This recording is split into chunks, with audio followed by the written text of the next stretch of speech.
Welcome to another episode of Finders Keepers, the podcast that helps you find the best keepers for your keeper and dynasty leagues.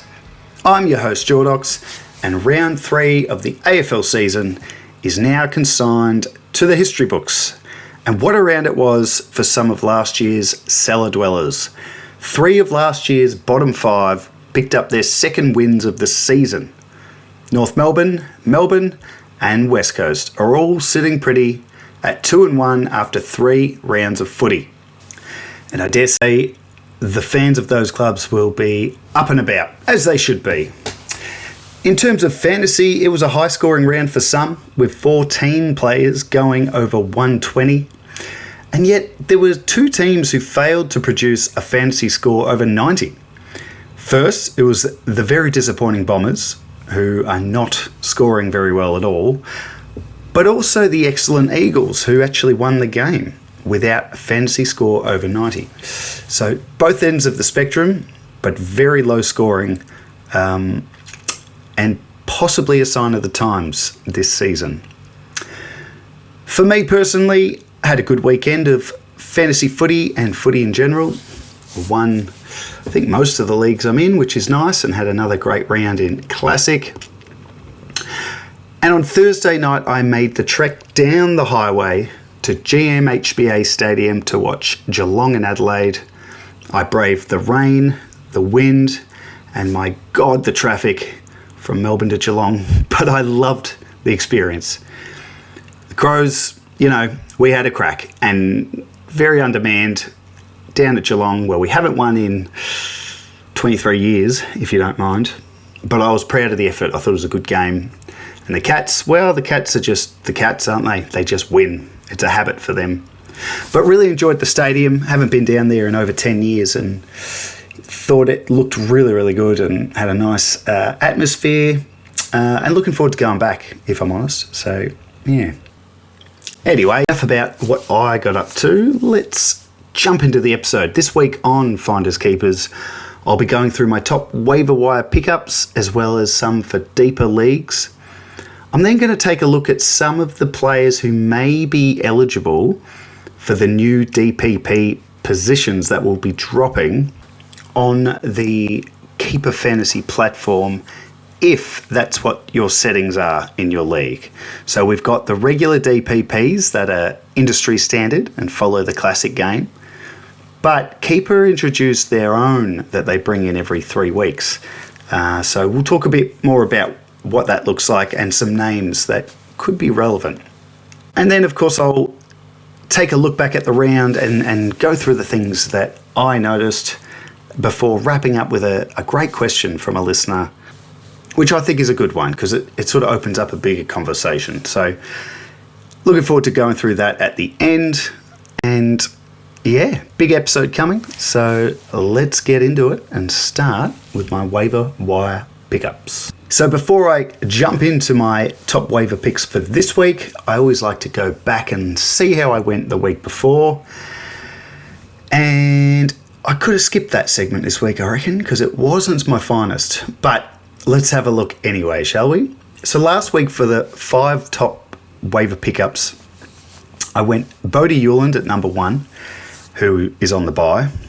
But his percentage of ownership across keeper and dynasty leagues in the Keeper Fantasy platform went from 67% up to 77%.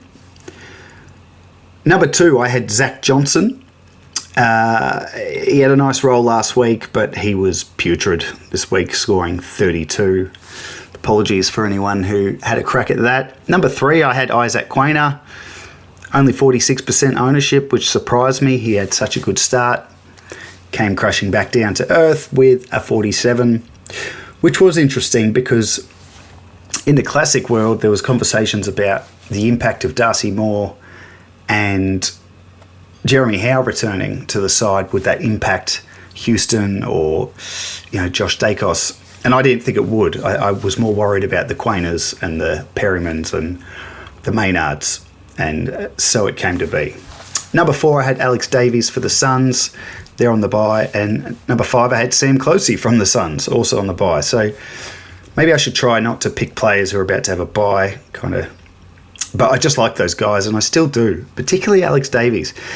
Davies and Closey both went down in ownership by 1% each, which makes sense. People would have dropped them for the bye, but I still like them both, particularly Davies.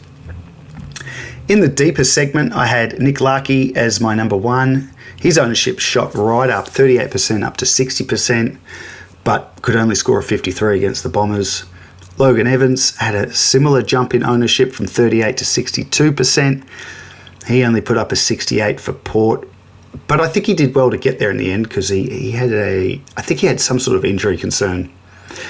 Number 3, I had Carl Warner. His percentage went from 24% owned to 53%, and unfortunately he went back to what he's done for the majority of his career, which is just little teas here and there. He only scored 56. Now, my best pick from last week, and the one I'm very happy with, number 4 in the deeper section, I recommended Jackson Pryor, who was at 22% ownership. I liked his score last week, and I liked the fact that there was possibly an opportunity for him to move down from the wing more to half back, and he put up an 87, top scoring for the Bombers. Ownership still 26% too. And in number 5, I had the Samson Ryan or Oliver Hayes-Brown combo for that vacant Richmond ruck spot, and neither of them were named. They didn't play. So there you go. That's how I went last week. Not amazing, but let's see if I can improve this week. And I've gone a little bit shorter this week. I've got 3 names for the regular section and then 3 for the deeper section. Let's have a look at it. Yeah, a bit trickier this time of year. We're a couple of rounds in now. Lots of those free agents have been snapped up. And I struggled to find any sort of under that 70% ownership. But here's the 3 I've got. Number 1, Luke Traynor for Richmond. He's at 63% ownership. Featured in my Defender Rankings episode earlier in the preseason. I loved what I saw from him last year in his first year as a Tiger. Just an ability to rack up the pill. And then they moved him around last year. He played different roles. And anyway, this year I had high hopes, only to see him not named for the first couple of rounds. But he came in this week and, wow, 102 was the score, 28 touches, if you don't mind. Hopefully Richmond stick with him in this role and he can go on to have a pretty good year. I like Traynor a lot at 63% ownership. The next 2 guys are both at 50% ownership. The first one is Tom Sparrow for Melbourne, and he's been a bit of a tease. His whole career, he's never really gone on with it as that development from an outside flanker winger to an on-ball guy. But this year I had high hopes, and the forward status made him very appealing. But round 1 he was terrible. Scored like I think 30 something, and the last 2 weeks he's come back. Last week was an 80, and then this week 114 and a huge second half, which really helped the D's on their way to a big comeback victory. So it's hard to really go in too confidently with Sparrow, but I think at 50% own he's worth getting in for that forward status and just seeing if this is the time where he goes on with it. And then the other guy at 50% owned is Oscar Allen, who's only just recently joined Brisbane. Had a couple of so-so weeks in his first few outings as a Lion, and he hasn't done a lot in the last couple of years fantasy-wise, but I was pretty bullish on him at Brisbane, just being such a strong team and seeing him put up some of those nice key forward scores that we do see. And on the weekend he scored an 80, which was great, but it just, I didn't watch this game, but it looked like, looking at his, his heat map from the game, showed it a bit of, fair bit of action behind the ball at half back. So I wonder if he sort of went down. Anyway, I've got more thoughts on why that might be the case when I look at St Kilda Brisbane later, but I think Oscar Allen is worth a crack, that's for sure. Now let's go a bit deeper. I've got three names here that are very under-owned across the Keeper and Dynasty leagues in the Keeper Fantasy platform. And the first one is someone who just played his first game, but he blew me away with how good he was. Oscar Steen for Collingwood with that beautiful ruck forward status. 28% ownership. I'm sure that'll go up this week. Debuted, only scored 52, but he had more ruck time than Darcy Cameron, and he looked amazing. It was such a great debut. Kicked a goal, and I think Collingwood have to stick with him for a while, and with that forward status, who knows what he could become. I think he's a good option for anyone looking for a young ruck, the next sort of ruck for the future, if you can be patient, because once Darcy Cameron moves on, I think Collingwood actually have someone now. Sure, I'm getting excited over one game, but geez, it was a heck of a game. Oscar Steen, welcome to the big time. The next guy I've got is Cooper Trembath at North Melbourne. He's only owned in 14% of leagues. And I just liked him. I liked watching him on the weekend. He looks like he's going to be a really good player long term.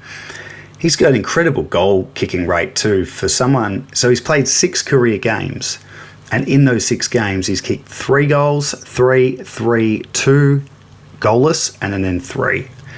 So he's kicking goals every game he plays pretty much. And I like him because Tristan Sherry has been suspended, and I'm not sure what North do with that ruck spot, and I think Trembath might see a little bit of time chopping out in the ruck.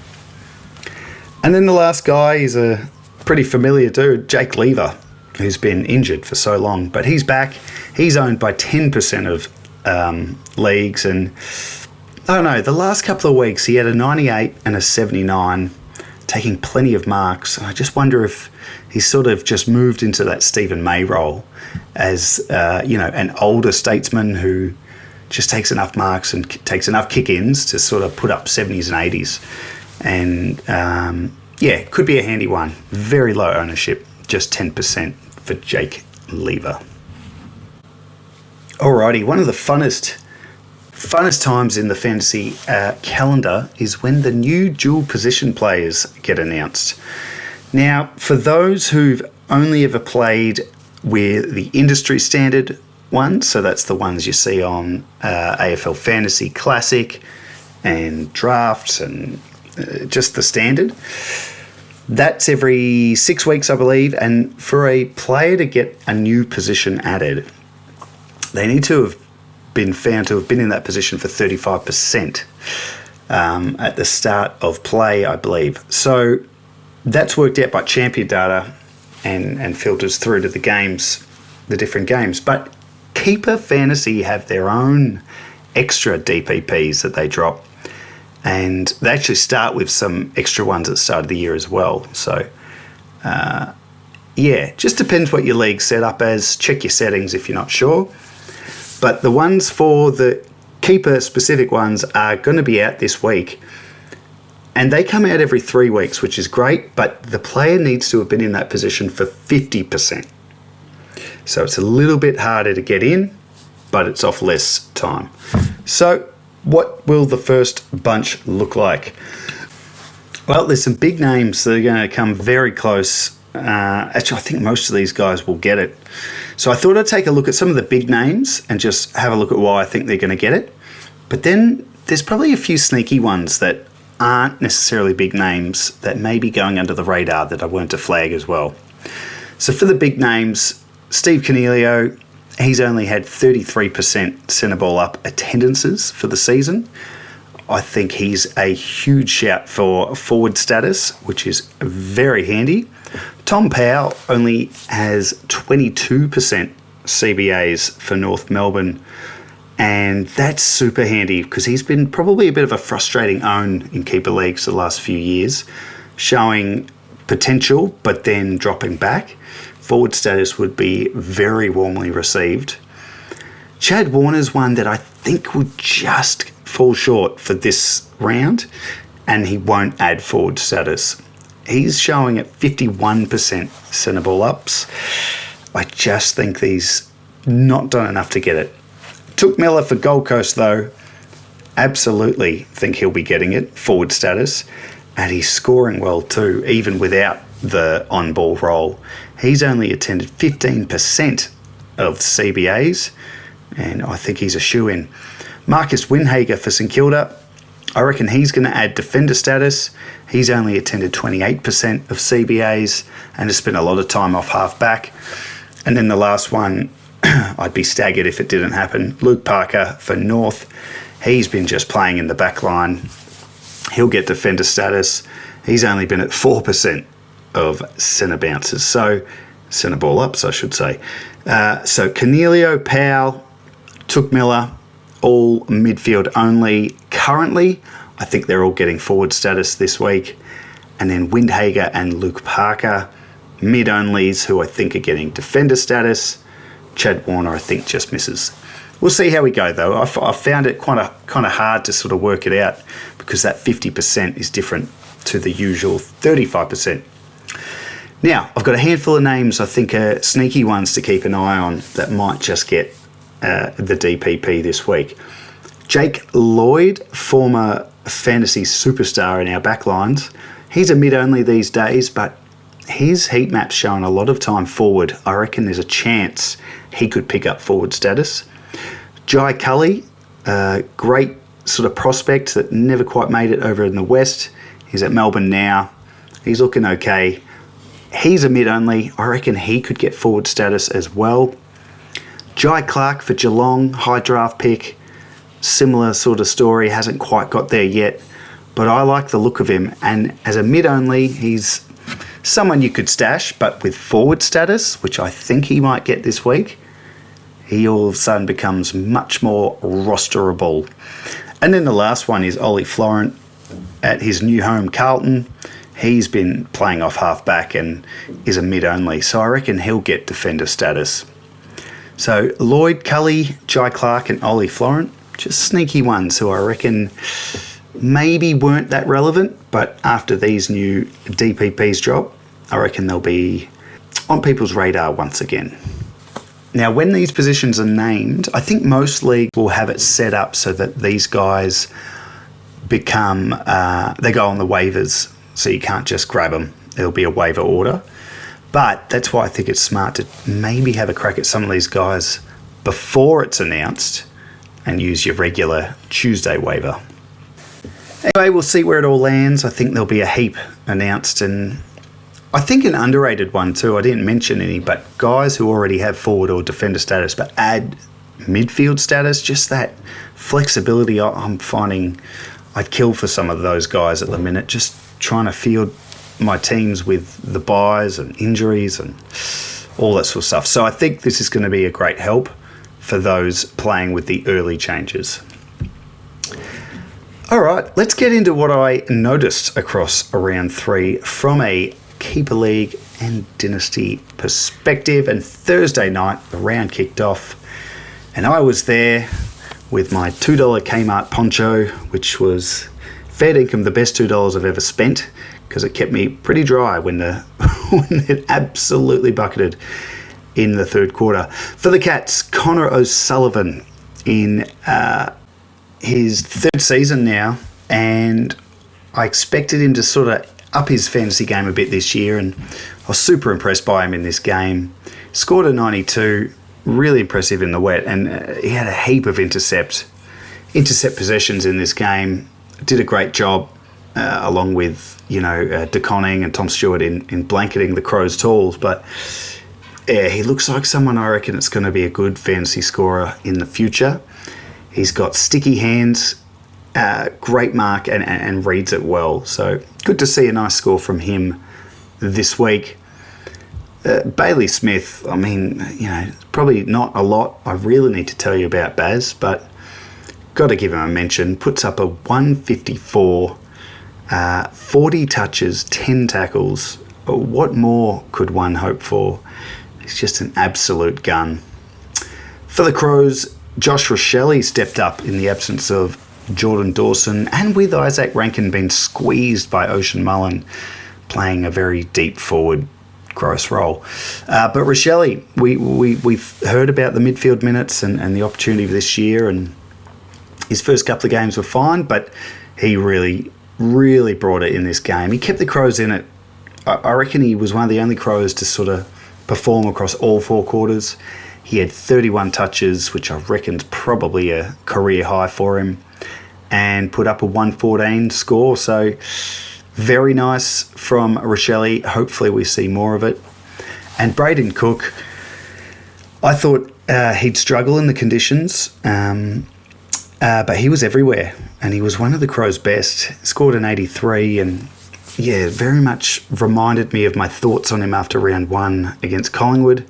He was a bit quieter in round 2, but he's set for a big year, and gee, with that forward status, he's super handy for anyone who jumped on. On to Friday night, and we saw Collingwood beat the Giants. It was a good game. The Giants had their chances, but Collingwood too good. And talked about this guy in my waivers, Oscar Steen. Fantastic debut. He had a 58-42% CBA split with Darcy Cameron. So he was the main man. It was 54 to 43% around the ground. So this kid's debuted, and he's become, on the night, the number 1 ruck for the Pies with Cameron more forward. And yeah, he just stood out to me. Looked brilliant. 52, and a bit like McAndrew for the Crows, who I didn't mention, but he was excellent again. But the new ruck rules seem to be definitely helping these types, and yeah, it was a great game from Steen.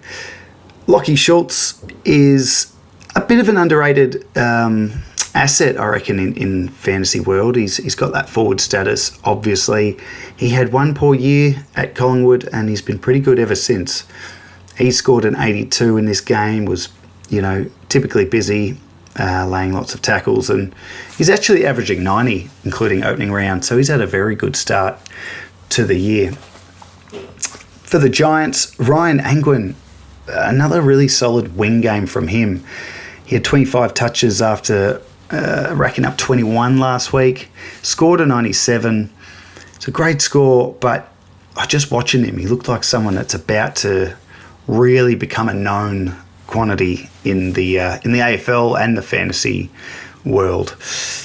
Harvey Thomas, kind of similar to Angwin, real hard runner up and down the wings and more of a half forward. He put up a nice ton, if you don't mind, 100.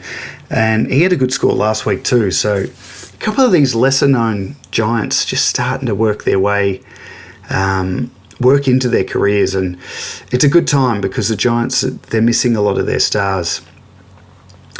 A couple more. James Leake, good to see him get a run. I was quite bullish on him 12 months ago, start of last year. I thought we'd see more of him, and I think he played opening round last year, wasn't great, and then kind of just sat out the year in the twos, but got a chance, and he looked pretty good. He had one big quarter, I think it might have been the third, where he put up over 30 points. Scored 63 for the game.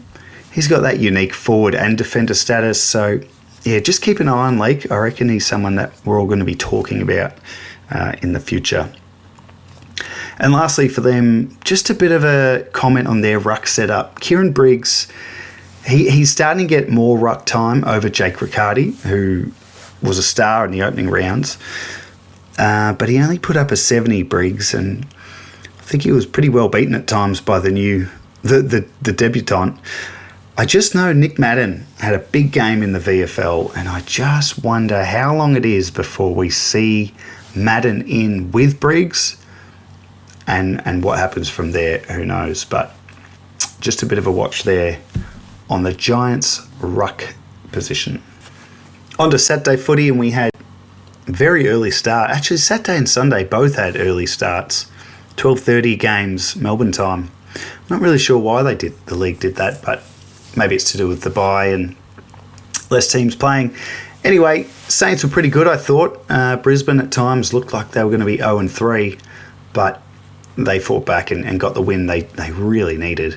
For the Saints, Mateus Filippo, it was just a better score this week. I was starting to get a bit nervous, a bit worried about him last week. Much better score. He put up a 69 from just 60% time on ground, and he was at 39% of CBAs, so he's working his way into it. I think with Filippo, he might be one of those guys who just needs a full season without an injury. Doesn't really set the world on fire in fantasy, but just gets through a season, and then maybe next year we see him start to bob up with the fantasy scores we saw from him briefly a couple of years ago. To the St Kilda ruck line, it's getting ugly. I had pretty high hopes for both De Koning and Brian Marshall, which was a bit against the grain because how are they both going to score well ruck sharing? I just think they're both such good players that they would, but this game they both scored 56 fantasy points each, and De Koning particularly concerning. Just the one mark, no tackles. It's really not having the start I kind of thought he'd have at St Kilda. For Brisbane, Jared Berry, this was such a Jared Berry type game. Just pops out of nowhere with a massive 132 after, I think before the bye, scoring a 50. It's hard to know what you're going to get with Berry, and they actually had him tagging Wanganeen-Miller in the first half, and then just moved to his sort of customary wing spot in the second half. But massive score. You know that you can get that from time to time with Berry. You kind of got to expect that. With the highs will come the 50s as well. Zach Bailey, he put up an 84, but it wasn't until the second half that he went into the centre ball ups, and he added 50 points in that second half and really helped turn the game. He's a really interesting watch, Bailey, to see how much time they play him on the ball and what sort of effect that then has to his forward status in future seasons. But good to see him back. I think he missed the one with the suspension and then the bye. Kadeem Coleman looked much better this week off half back. Still had some time playing at half forward, which I think is okay. But he scored 85, and I think coaches, owners of Kitty will be very relieved to see a score like that, because it's been a very long hold for some, and this talk of him playing forward, and it's a bit of uncomfortable times. But a good score from him. Everything I've heard from the game was he looked excellent too. And then just lastly, Oscar Allen, who I did mention in the waiver pickups, he put up his first 80 that he's scored since the end of 2024. And like I said, looking at his heat map, he looked to be up the ground, spending a bit of time behind the ball. And they did have injuries in the game to Ainsworth and then Gardner, Brisbane, but Harris Andrews is out as well. So I wonder if that came into it. And not sure, but something I'll be watching very closely with Allen is if he gets up the ground, he's going to be much more appealing. Saturday twilight saw Fremantle and Richmond, and this was a game over in Perth that during the week there was potential it wasn't even going to go ahead because of the cyclone, but they got through it, and I think it was pretty reasonable conditions in the end, although maybe not, because it was pretty low scoring first half. Tigers really good, sticking it with them, and it was close, but Freo kicked away in the second half. Now, Shai Bolton, second week in a row, he's had high CBAs, so lots of time on the ball. And last week he had 32 touches. This week he had 33 for a 112 score. So 2 big weeks playing on the ball. Will this continue, especially when Hayden Young returns, whenever that is? And I think it has to continue to a point. Like, Shai Bolton's the sort of player, if he's having 30 touches, more of them are going to be pretty good than not, and that's the sort of player you want, all over the ground, as much as they need him forward to kick the goals. I think they'll keep going with it right for the time being, and it's fantastic news for owners in keeper leagues. Josh Tracy went bang with a 120. That's a career high score to go with his 110 last week. So it's hard to know with Tracy. I mean, he's looked really good this season, and he's a candidate for one of those sort of key position guys you can trust in your forward line. I guess the only question is how much of it was Tracy this year versus the opposition. So last week they beat up on Melbourne, and this week it was Richmond in the second half. Having said that, this is a guy who averaged 76 back in 2024 and then just went backwards last year. So, yeah, big year coming up for Tracy, and I think he's the sort of guy that probably was unowned in a lot of leagues and was picked up in the redrafts. So if that was you, you'd be enjoying the start for sure. For Richmond, I've just got Luke Traynor, who I mentioned in the waiver pickups. It was an emergency last week, but he came in this week, 28 touches, 9 marks, took the most kick-ins for the Tigers with 6. So, yeah, fingers crossed the roll sticks, they don't move him around, and he just goes on and becomes the fantasy gun we kind of thought he would be at stages in his debut year last year. And the Richmond Rucks, well, yeah, Samson Ryan, Oliver Hayes-Brown didn't come in, as I thought maybe one of them would.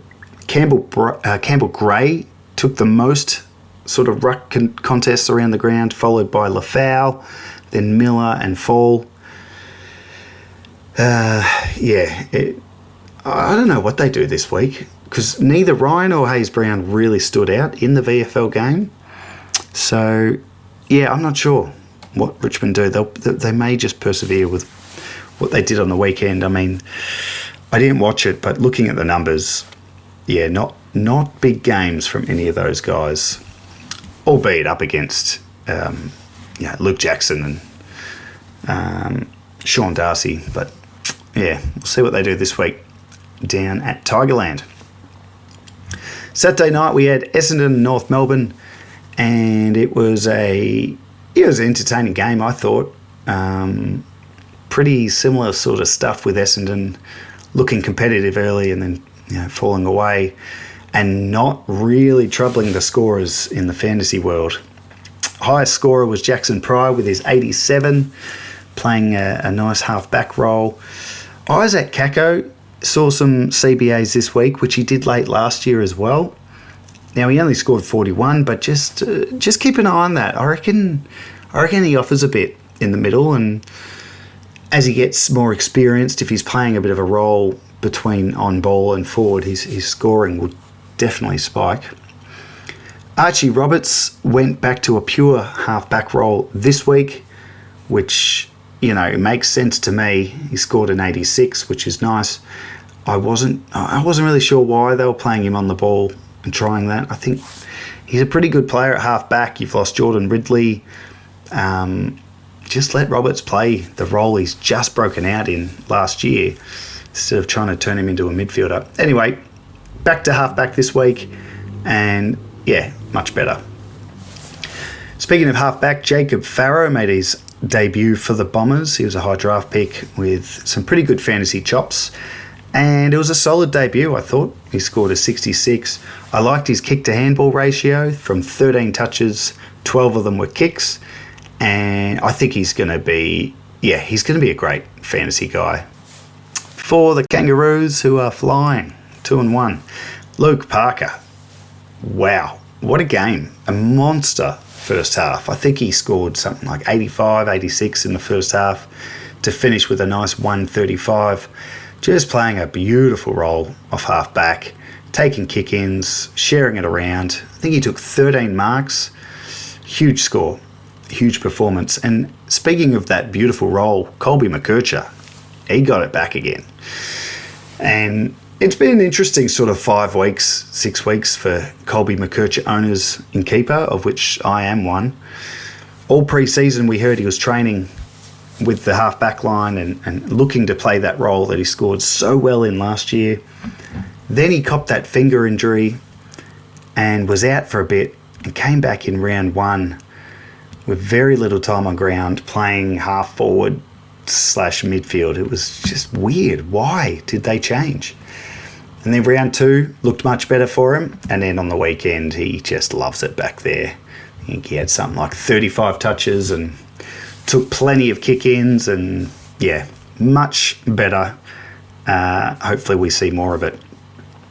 Finn O'Sullivan has started to make people take notice of him. He's become quite a solid little player. And he scored a 98, which is great, but more interesting was that tagging role. He kept Zach Merritt to just 10 disposals, helped himself to 24 himself, Finn O'Sullivan. So, yeah, future gun. I really like the look of him. I think he's someone that's probably not going to be a big scorer for the first few years of his career, but he will eventually. And tagging the stars is a great way to learn the art of the midfielder. Lastly, Tristan Xerri had a mouth-watering matchup on paper this week. Coming off a huge score last week, he was up against poor old Lockie Blackiston, who's doing his best for the Bombers in the ruck. But we didn't see anything like that from Xerri this week. He only had 1 mark, 1 tackle, and he was out-rucked by Lockie Blackiston. Scored a 55, and to make matters worse, he has been suspended. At time of recording, it's 3 weeks. I'm not sure if I think he pled guilty, so he's probably going to accept. But at least 3 weeks, it sounds like he'll be on the sidelines. So a horror night for Tristan Xerri owners. And then, of course, when any number 1 ruck goes down, be it to injury or suspension, my first thought is, well, who's going to take their spot? Callum Coleman-Jones played his first game of the year as the backup to Xerri this week. Didn't really set the world on fire, but he was out there. And Cooper Trembath is someone that's helped in the ruck in the past. You've also got Jack Darling, who was dropped to the 2s. They could bring him straight back in, and maybe the 3 of those guys can sort of do the rucking. They've got young Taylor Goad. It's such unfortunate timing because I think he's injured at the minute. I reckon he would have got a debut if not for the injury. So, yeah, we'll wait and see what happens there. But I think I heard Goad was 2 weeks out, so we might see him pop in for a debut in a few weeks anyway. On to Sunday's 2 games, and geez, they were cracking games of footy. Couple of upsets and big comebacks as well.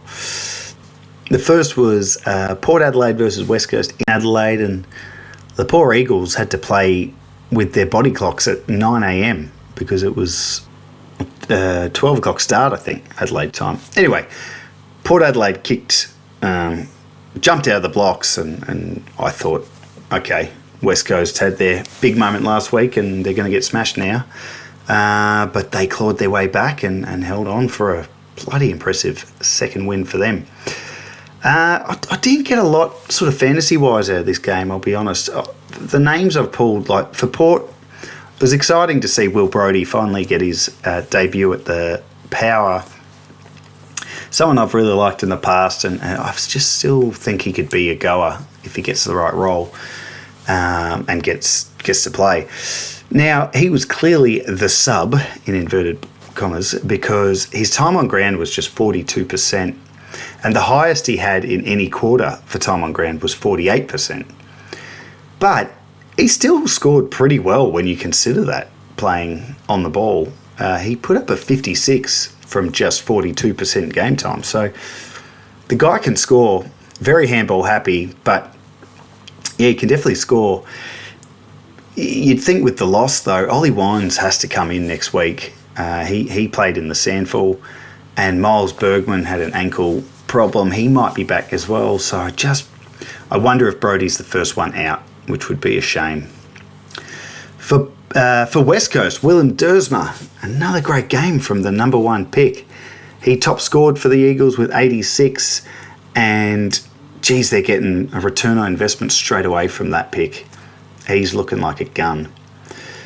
Devon Robertson, his scoring came way back to earth this week after 2 very good weeks. He did a really good tag on Zach Butters, who he still got 30 touches, Butters, but that's more about how good he is at finding the pill than the tag job Dev Rob did, because Butters only had, I think, one one mark for the whole game. But Robertson, he scored his 41. Yeah, not really what you want. And he's been suspended for a week for a sling tackle on Butters as well. Carlton and Melbourne finished the round, and it was certainly a tale of two halves. Carlton with the first 7 goals of the game before Melbourne slowly but surely made their way back, and then they just went bang in the last quarter. So I feel for the Blues fans. It's a really tough time. They're playing like good footy in first halves, and it is all falling apart in second half. Whereas the Melbourne fans are stoked for them. I mean, they were on the other end of a really full-on comeback last year when St Kilda won it late thanks to the 2 late goals to Wanganeen Miller, which essentially cost Simon Goodwin his job. So good for the D's fans to enjoy this one, and great for the new coach, Stephen King, who's made quite an impact early. Anyway, some fantasy names. For Carlton, Elijah Hollands, he scored 78, but I was more interested because he saw some CBAs, a little bit of time on the ball, and he's just someone I think can continue to build with that continuity in playing, because he's someone who's had a stop-start career, and yeah, I've liked what I've seen so far from him. That was kind of it for the Blues. I was kind of more interested in who wasn't playing. So Nick Newman, Nick Haynes, both saw a bit of it in the VFL, and I reckon one of them could replace Zach Williams because he was injured if he misses out. You'd think Newman has to come in, and maybe Haynes as well. And then the other one was Liam Reedy, who came to the club, played 1 game and got dropped. He had 20 touches in the VFL, and I just wonder if he gets a reprieve this week with Pitnet and O'Keefe getting smashed by Max Gawn. O'Keefe particularly, just 3 disposals in 44% time on ground. I just reckon Liam Reedy might be back. For Melbourne, well, there was lots to talk about, lots of good stuff, but none bigger than the performance from Keziah Pickett. Career high possessions and career high fantasy score with 134. He had a monster second half to help that big Melbourne comeback. And look, he's been great for a few years, Pickett. I mean, I think 2 years now as a mid. But I think this game was where he elevated himself to that top echelon of midfielder. And the question now is, can he continue to pull out these performances? Because if he does, he's such a great player to watch and to have in your team. So dynamic and kicks goals. So he's the perfect mid. I guess the only thing for him, how does he go with a tag? And we've seen this with Wanganeen Miller this year. You have a big breakout like that, and all of a sudden, every single week you're getting tagged. So we'll see with Pickett, but he's been building to this performance, and it was great to see it. Tom Sparrow, he was mentioned in my waiver pickups. It was his biggest centre bounce attendance split since 2023 with 72%. And like many of the Ds, had a huge second half. 29 touches as well, which was a career high. So might be at Sparrow's time now.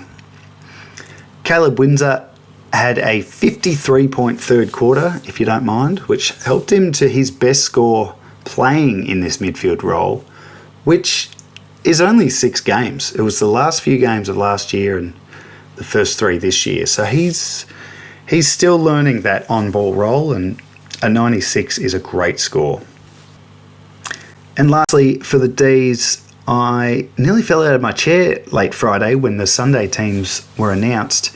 Trent Rivers was omitted, which, big surprise for me. Maybe Melbourne fans who watch every week less so, but big fantasy ramifications for those obviously who own Rivers, but I thought it might give a bit of a spike to Chankuth Giaf, who I talked about last week as being a little bit under the spotlight as making lots of errors in that big loss to Freo, but I did comment on how I liked it. He was taking the game on and trying to create.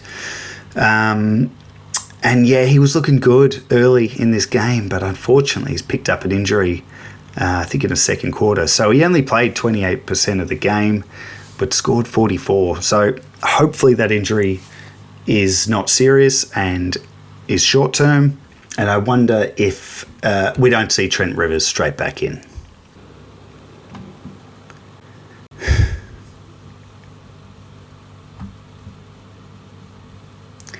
So that's what I noticed across round 3, the things I noticed. So before we get to the listener question and finish the episode, just a reminder, make sure if you're enjoying the podcast, you do like and subscribe wherever you're listening to Finders Keepers. And make sure you follow the X page at FindKeepAFL just to stay up to date with all the latest on the podcast. And you can reach out to me there as well if you've got any Keeper League draft dynasty questions, or my favourite, when people send in trades that they've pulled off and get me to work out who was the winner in that trade on the pod. Love all that stuff, so make sure you hit me up at FindKeepAFL on X. So, do have one question this week. It's come from Tico Tarantula, and it's a good one. Dynasty League here. Season 1, the plan was youth, patience, the long game. A momentary lapse in self-control and I drafted the very injured and old Christian Petrarca. I won't be contending for a year or two, so can you give me some direction with the type of trade I should be making and some names I should be targeting? Muchas gracias. Great question, Tico Tarantula. It's a great question because there's lots of different sort of offshoots to that conversation, and I'll try not to be. I'll try and keep it a little bit tighter. I think what the first thing that stands out in that is when you're in it's the first season of a dynasty, so it's pretty exciting.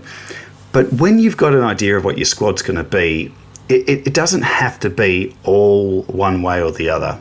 So if you went into this draft planning on going for youth and playing the long game, and then someone like a Petrarca falls in your lap and it's a spot that you're going to draft him with, there's nothing wrong with that. So I don't think it's a lapse in self-control. I think you want to have these guys as much as you have your youth because A, you want to be able to field a side and be somewhat competitive, and B, the very point you're bringing up now, these guys are perfect for trade bait. Now, trading someone like a Petrarca is, it's almost less about what type of trade and who, and more about when. The timing is the biggest piece of this trade.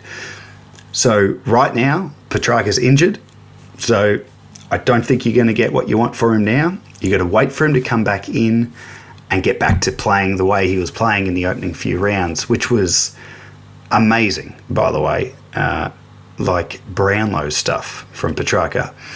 So hopefully he recaptures that when he gets back.